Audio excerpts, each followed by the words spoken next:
Hello and welcome to the Huxley Speaker Series, brought to you by Huxley College of the Environment, which is in Bellingham, Washington, a part of Western Washington University.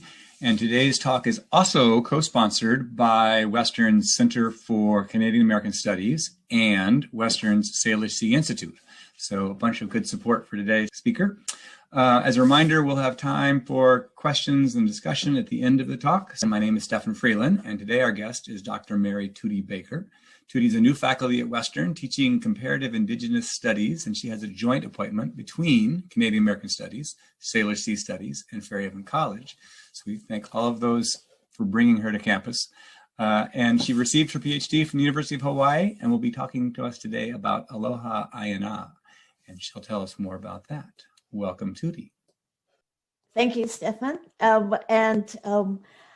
want to start by saying that I'm deeply honored to be here on the ancestral lands of the Coast Salish peoples who've been here in the Salish Sea Basin from time immemorial. I am, as I'm sure we all are, deeply grateful to the Lummi Nation and the Nutsak tribe for the knowledge they share and for their enduring care and protection of these lands and waterways. I also want to thank Huxley for the invitation to share my work today, and special thanks to the folks at Canadian American Studies and the Salish Sea Institute, Natalie Beloy, Christina Kepi, Liesl Schroeder, and also the faculty at Fairhaven for such a warm welcome to Western in these, very unusual times. I'm delighted to be here. The talk today is about Kanaka Maoli, about our resurgence. Kanaka Maoli are Native Hawaiians. It's about our resurgence and also about the embodied ideology of Aloha Aina. And when I say embodied ideology, what I'm really talking about are indigenous ideologies that are political discourses that emerge from ancestral knowledge and embodied relationship to place. I need to emphasize that this talk today is about emancipatory possibilities that embodied indigenous ideologies offer, but it's drawing on my research in the time before the pandemic. I look forward to the day when I can return to Hawaii and do follow-up research on the ground on the ways that Kanaka Maoli ideologies are contributing or have contributed to Hawaii's apparent success in managing this pandemic. So now I'm going to share my screen so I can show a taped recording of my talk, after which I look forward to a vigorous question and answer and discussion period. If you let Aina go, it'll take care of itself. What we need to learn is how to become a part of Aina again. Imaikalani Kalahele, a prominent Kanaka Maoli, accomplished artist and poet and respected kupuna or elder in the Native Hawaiian community, shared this bit of wisdom while we were talking story in his studio in the forest of Owawa at Hoʻoulu, Aina, a place that plays prominently in this talk. Aloha Aina, as Uncle Imai passionately insists, is a practice of recovering our kinship relationships with Aina. The geological and meteorological elements of place, the plants, animals, clouds, rain. Commonly translated as land, Aina is not real estate. Derived from the word ai to eat, Aina is that which feeds, and as such is an active agent in the social life of place. In today's talk, I offer a brief history of the emergence of Aloha Aina as a political ideology with deep roots in place-based practice.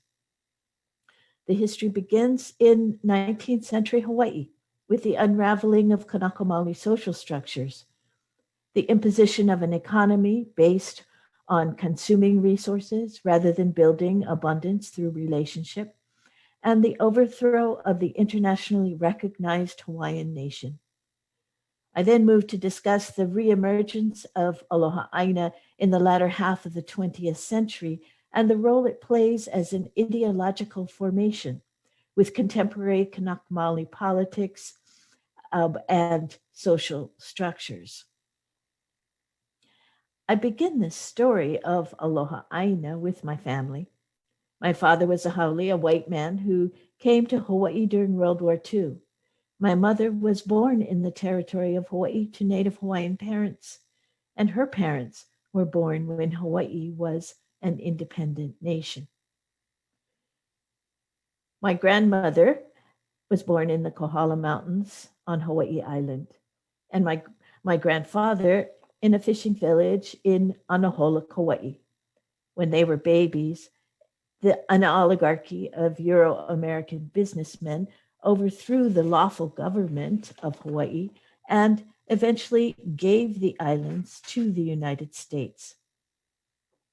When he was a teenager, my grandfather was sent to Oahu to attend Kamehameha School, an institution whose mission was to provide young Hawaiians a good education in the common English branches, and also instruction in morals and in such useful knowledge as may tend to make good and industrious men and women. My grandmother received a similar education at a seminary for girls near her childhood home. An in-depth discussion of the role of educational institutions in the settler colonial project to domesticate indigenous subjects is beyond the scope of this talk, but suffice it to say that my grandparents' education played a major role in their life choices. They decided that the best way forward for their family was to adopt practices and subject positions that allowed them to thrive within the confines of the territory of Hawaii. My grandmother taught school, and my grandfather parlayed his skill as an accountant and money manager into a career in politics, successfully navigating between the descendants of plantation owners who controlled Hawaii during the territorial years and the descendants of plantation workers who controlled Hawaii in the post-statehood era. Successfully navigating settler society did not extinguish their deep connection to place, though. My grandfather was happiest when in his garden or fishing at the shore, and my grandmother loved to tell stories of her beloved Kohala Mountains. They were active in Hawaiian social groups whose purpose was to perpetuate Hawaiian language and culture. Hawaiian, the Olelo Hawaii, was my grandparents' first language, their language of intimacy. They relished speaking Hawaiian together and with other native speakers, but they never encouraged us, their grandchildren, to communicate or speak with them in their mother tongue. In our family, we ate Hawaiian food, sang Hawaiian songs, danced hula, all practices that captured the culture of our ancestors in a romanticized past. I graduated from Kamehameha schools and, like my grandfather, was socialized into the capitalist political economy. In college on the US continent, much of that socialization was undone during the politically and socially unsettled late 20th century. Returning home, I was radicalized in gardens. After years of political engagement with anarchist and feminist practice, I began the hard work of relearning what it meant to be Hawaiian. Before I could work in Hawaiian communities and participate in Kanaka Maoli nation building, though, I had to reconnect to place. I was a privileged Hawaiian raised in the suburbs with tenuous connection to place and community. I needed to put down more substantial roots. The process began for me with digging my hands into the mud of Alo'i, the pod fields where the Hawaiian staple kalo or taro is grown. Cultivating kalo brought me to a material embodied understanding of reciprocal relationality, a cornerstone of indigenous resurgence and political engagement that Kanaka Maoli have in common with indigenous communities across the world. This is where I begin the journey towards a material understanding of the relationship between Aloha Aina and Kanaka Maoli nation building. So I began this talk with Aina, the place of sustenance. And now I want to turn to Aloha, which is the condition and the process that shapes our relation to Aina. Aloha has become a driving force in Kanaka Maoli political discourse.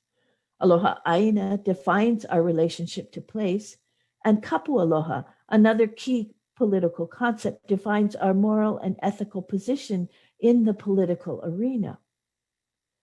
But aloha is also a powerfully paradoxical concept that is both exploited by settler society and emblematic of who we are as Kanaka Maoli.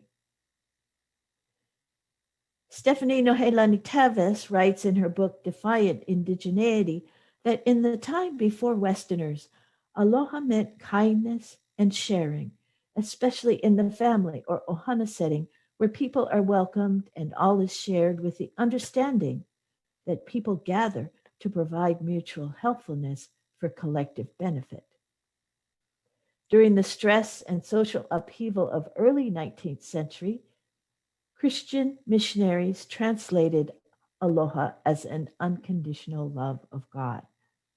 And the upshot of this translation is that it demands that Kanaka Maoli obey a force outside of the community, outside of the ohana. And as Teves so succinctly writes, the missionary translation empties aloha of its reciprocal ethos.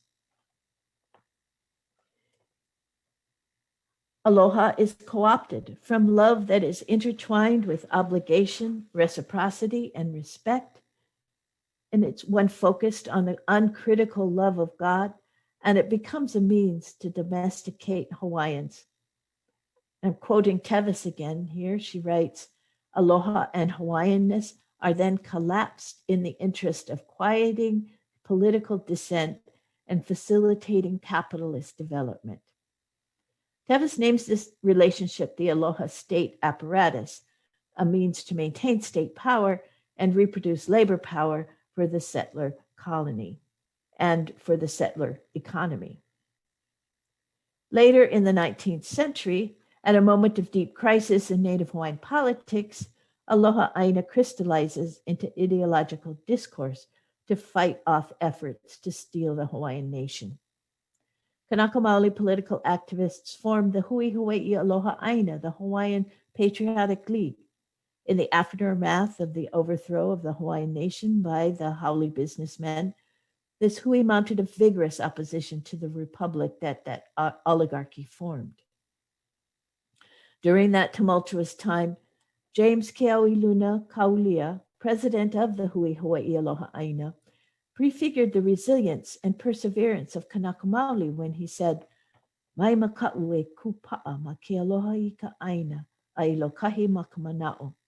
E ku e loa aku I ka ho'ohui ia o Hawaii me Amalika a hiki I ke aloha aina hope loa." Do not be afraid. Be steadfast in aloha for your land and be united in thought. Protest forever the annexation of Hawaii until the very last Aloha Aina.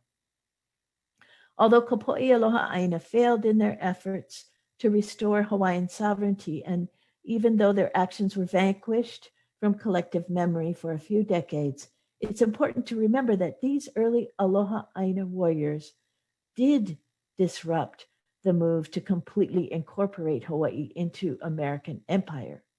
They laid a solid foundation for political actions of Aloha Aina warriors to come. The nationalism of Kapo'i Aloha Aina was and still is grounded in connection to the land, the source of sustenance, even as the illegal annexation of the archipelago to the United States forced Hawaiian nationalism underground. Aloha Aina as a political organizing force becomes prominent in the Hawaiian imaginary again in the latter half of the 20th century, Hawaiians began agitating for access to culturally significant lands and eventually for a return of land stolen from Kanaka Maoli when the United States annexed Hawaii. The Hawaiian political movement for self-determination and sovereignty matured over the ensuing decades, and Aloha Aina is now a discourse and set of practices that organizes a diverse Kanaka Maoli community in resurgent praxis and political action. I want to shift now from the political arena and tell the story of a community health center, immigrants from across the Pacific, and Native Hawaiian artists who used the practice of Aloha Aina to develop a welcoming place of refuge where people of all cultures sustain and propagate the conditions between the health of the land and the health of the people. Now that's a quote from the mission statement of Hoʻoulu Aina. The story takes place in Kalihi Valley, a working class community in Honolulu with the highest density of public housing units in the state. At the same time that the momentum for Native Hawaiian self-determination was building throughout the archipelago in the 1970s, a group of concerned Pacific Island women were working with a local pastor to bring services to Kalihi that the state and local government were unable or unwilling to provide. This act of mutual aid has grown into Kokua Kalihi Valley Comprehensive Family Services, or KKV, a federally qualified health center that serves 10,000 residents annually, employing over 180 doctors, nurses, dentists, social workers, farmers, and traditional Kanaka Maoli health practitioners who are fluent in over 20 Asian and Pacific Island languages and dialects. KKV is situated, as I said, in Kalihi, which is an ahupua'a or traditional Hawaiian land division that runs from the fishing grounds of Mauliola in Mamala Bay to the misty peaks of the Ko'olau Mountains. Prior to the arrival of Westerners, extended families cultivated taro in lo'i along the streams running from the lush upland forests to the shore, where other families tended numerous fish ponds in the estuaries at Mauliola. This was the economic life in Kalihi, as it was throughout the islands in this time prior to Western encroachment. This all changed as settlers from Europe and America took control of vast tracts of land and transformed the economy of Hawaii from sustenance agriculture to an economy based on production of sugarcane and pineapple, grown on large plantations. Unsuited for industrial agriculture, Kalihi occupied the liminal space between the plantations on the fertile plains of central Oahu and the business hub around Honolulu Harbor. Today, Kalihi is a working class community in Honolulu's urban core. Free-flowing streams in the forested uplands are confined in man-made channels in the lowlands, and the banks of the sluggish canals are crowded with warehouses, industrial complexes, and the occasional encampment of houseless people. The water's journey ends at Mamala Bay, where the constant movement of cargo into Honolulu Harbor and the hundreds of flights leaving and arriving at Honolulu International Airport daily has devastated the nearshore fishery of Mauliola. Adjacent to the airport, Hickam Air Force Station and Fort Shafter Army Base provide services to the ever-present military. Industrialization and immigration are the new stories carved into the Kalihi landscape, and this is where KKV has been providing health services for over 50 years, and where Hoʻoulu Aina was created a little over a decade ago. Over the years, KKV has garnered national attention for its groundbreaking approach to community health. In 2004, the organization received a grant to develop a community engagement program called Active Living by Design. KKV saw the need for places where people could come together to grow food in Kalihi. The organization considered 2 public housing projects an underutilized city park, and 100 acres of undeveloped state land in the upper reaches of the valley. With broad-based community support, KKV signed a lease for the 100 acres, which was to become the gardens and forest of Hoʻoulu Aina. Hoʻoulu Aina was the focus of my field work, exploring indigenous resurgence and place-based practices. As I worked alongside volunteers and staff at Hoʻoulu Aina, engaging Native Hawaiian resurgence, where Kanaka Maoli could relearn how to be in loving relationship with Aina, I also discovered a social services organization, KKV, creating a place of healing outside of the confines of the Western medical framework. And these services were for Kanaka Maoli, they were for immigrants, they were for the settlers alike. In this next section, I highlight the protocol of the Aloha and Mahalo circles and the economic practice of waiwai, or abundance, two examples of the ways that Aloha Aina as reciprocal responsibility to land and community are put into practice. Work at Hoʻoulu Aina begins and ends with circles. At the beginning of the workday, the leader calls everyone together for the Aloha Circle, an opening ceremony of naming and remembrance. The protocol begins with an introduction to the Aina. The circle that you see in the photograph is in Owawa, the place whose name means rain, plentiful rain. And adjacent to Owawa is Maluawai, another section of land, and the name there recalls the many springs that were once free-flowing in that land.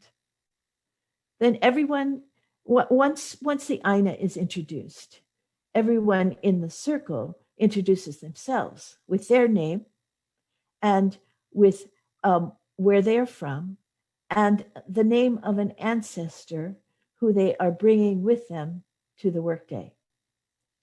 The day ends with a ceremony of gratitude, the Mahalo Circle, in which everyone speaks out loud a word or something for which they are grateful. For many in the circle, this is the first time that they have been asked to reflect on their relationship to land and community. The people in these circles could be students from local high schools and colleges fulfilling service learning requirements. They could also be clients, staff, and volunteers from KKV enjoying a day with the Aina, or Kanaka Maoli activists coming to Hoʻoulu Aina for respite from from soul-wrenching entanglements with the settler state around Native rights and land struggles. The act of forming a circle is a conscious practice of embodying aloha. Participants are given the opportunity to focus their attention on the group, be they strangers or family, friends or coworkers. One staff member told me that no one can be invisible and no one stands above the circle. Joining the circle is an invitation to rebuild relationship to land, to others, and to yourself. The experience also asks us to become vulnerable to connection. The staff person told me that when she first volunteered at Hoʻoulu Aina, she would come late to work days in order to avoid the circle. She felt anxious and self-conscious about being a haole settler in Hawaii. When she started showing up, she was surprised to find that fully participating in the circle made those tensions go away. Let's move now to the economic principle of waiwai. Wai is the word for fresh water, and the doubling of wai yields waiwai, the word for abundance and health. So, see, embedded in Hawaiian language is the Hawaiians' relationship not only to place as that which feeds, but to abundant fresh water as that which creates wealth. But Vaivai was not always practiced at Hoʻoulu Aina. The program director told me that in the early days, people were fighting about eggplants, volunteer farmers stealing eggplants from each other, she told me. And she explained that fighting over eggplants comes from deficit thinking, believing that we must hold on to what we have because there is not enough. Deficit thinking drives a market economy that thrives on manufactured scarcity. Vaivai assumes that there is and will be enough, but we have to remember that in order to realize abundance or Vaivai, we have to embrace the practices of generosity, sharing, and reciprocity. Over the more than a decade that Hoʻoulu Aina has been in operation, Vaivai has developed into the dominant practice. Gardeners no longer steal eggplants from each other. Instead, they work the garden alongside friends and neighbors, and at the end of the community workday, take home the fruits of their harvest. While hosting a group of health administrators from across the United States, a member of KKV's staff articulated what Vaivai economics looks like on the ground. I came upon the group in the community garden engaged in an animated discussion about the way that the garden was organized. A visitor asked why it wasn't divided into small plots of land that would then be allotted to individuals to cultivate as they see fit.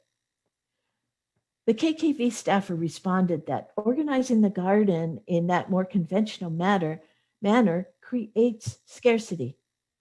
There will never be enough land for all those who want to garden, and a power structure arises to manage the scarcity. Community gardeners, he pointed out, work together under the guidance of Hoʻoulu Aina's staff to create Vaivai, or abundance, for all. Another example of Vaivai's transformative social relation occurred at a third Saturday community workday.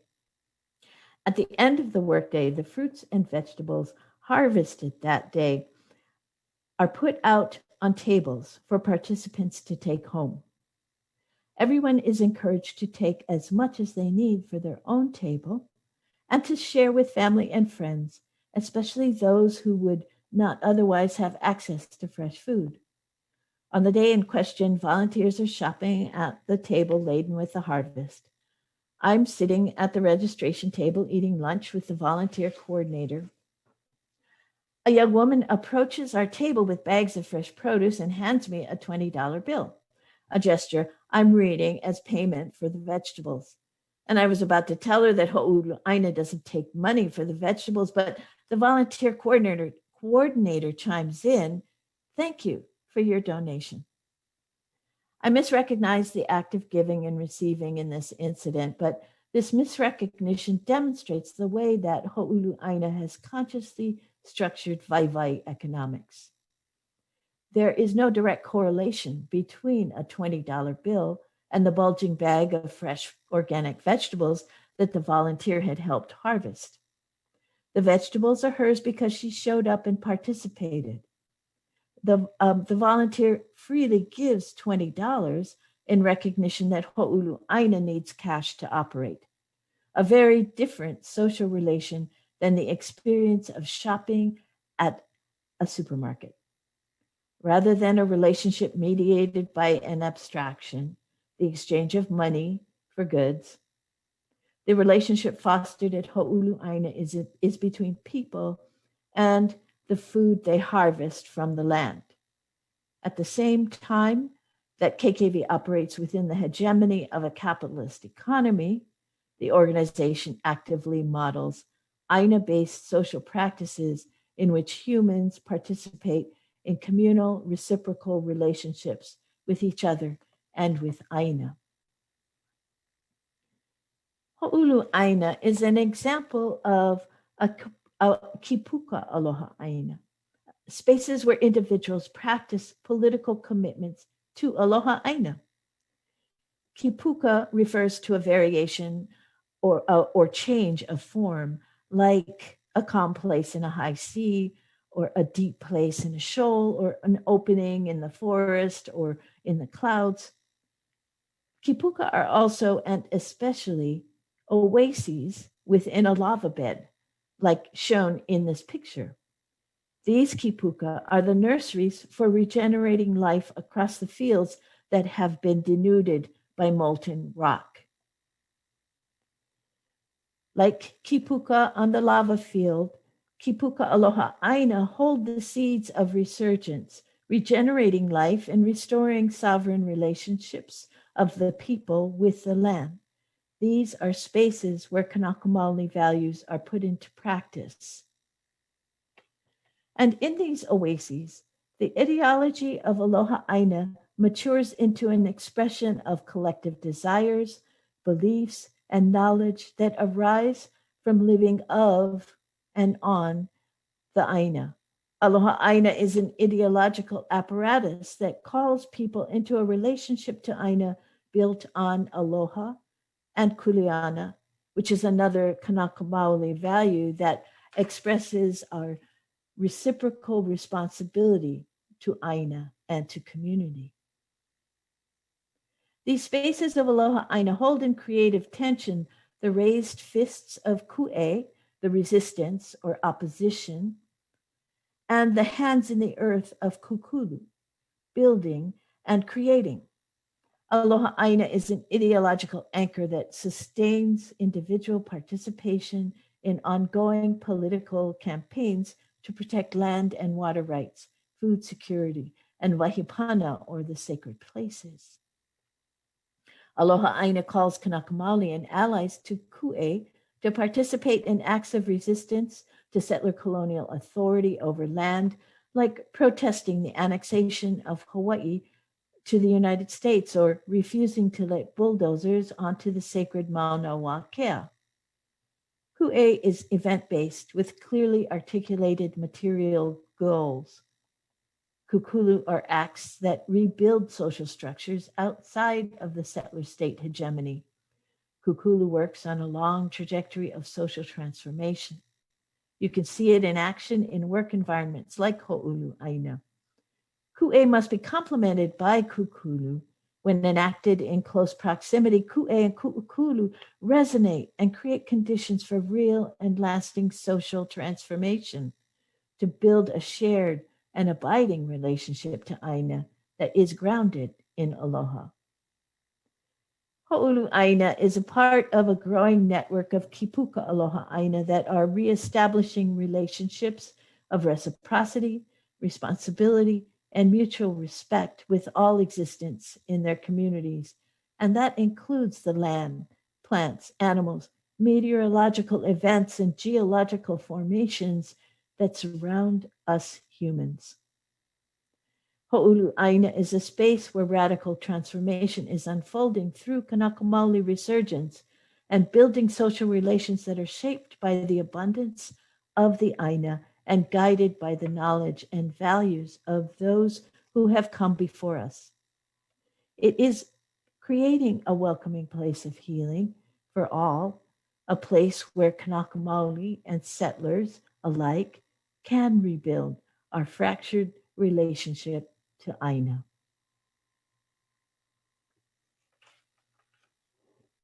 So, mahalo. Thank you.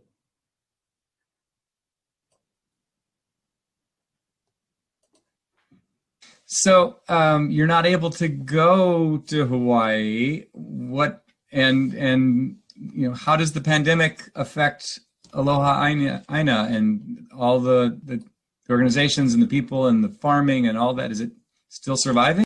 Well, yeah, I just depend on conversations. I'm having, a few Zoom conversations. KKV is putting out occasional notices about activities, but really, everything is shrunk down rather than the outreach to beyond Kalihi, a place like Ho'oulu Aina. And I imagine other places, other kipuka Aloha Aina in Hawaii are really serving their communities. From what I understand, Hawaii is managing the pandemic in better ways than other parts of the United States. The transmission is relatively low, hospitalization is relatively low. So, I really do look forward to going home again someday, and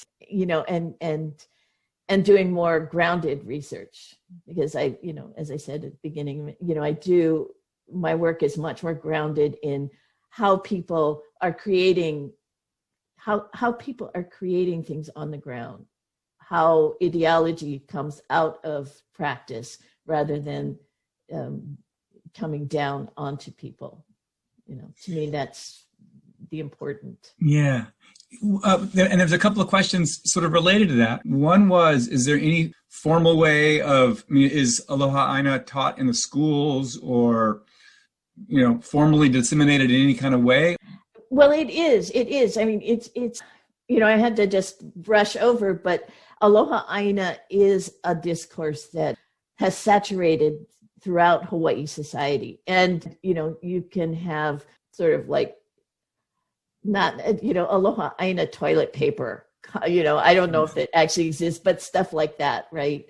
But then you also have very, very good curriculum in schools, particularly in elementary schools and high schools, in elementary and secondary education. And there's also, the program that I came out of, Indigenous Politics at the University of Hawaii. It is also ingrained in teaching at the university level. And we try to reach out to all the different parts of the university. And that segues into a related question, which is there any way in which that shows up in the local state government? Is there an acknowledgement or an embracing of some of that ideology at that level, or is it again more in the community local level? I think the embodied stuff happens at the community level, and that what I've observed, and I would venture to theorize, is that people that go to these kipuka Aloha Aina, they create, they practice it, and then that enables or allows people to be more, the participation in the ku'e part, the resistance, the opposition, the going to the legislature and trying to educate the legislature on why they need to adopt practices or development legislation that encourages a kind of value system that people practice in a kipuka Aloha Aina. So yeah, there is a lot of tension in Hawaii between global capital, transnational capital coming in and trying to and really taking over and making Hawaii into a real estate place rather than a place of Aina.